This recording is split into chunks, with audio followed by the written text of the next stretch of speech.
Biznes egalari orasida HR ni faqat ishga yollovchi yoki oylik belgilovchi sifatida ko'ruvchilar ko'p. Lekin hozirgi raqobatli bozor davrida HR ni strategik boshqara olmagan kompaniyalar oxiri bankrotga uchrashligi mumkin. Agar siz xodimlarni ishga yollashni o'zingiz qilayotgan bo'lsangiz, ularni tartib, qoidalarini o'zingiz nazorat qilayotgan bo'lsangiz, demak siz HR vazifasini o'zingizga yuklagansiz. Buning oqibatida tizimga emas, odamga suyanasiz.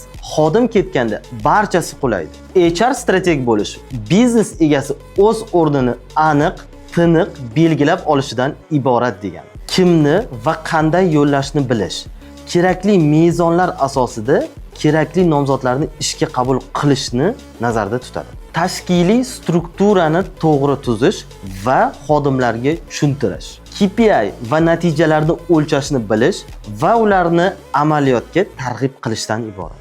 O'sish va xodimlarni rivojlantirish tizimini yaratish. Xodimlar siz bilan birgalikda o'sadi va kompaniyani rivojlantiradi. Demak, sizga HR menejer emas, HR strateg zarur.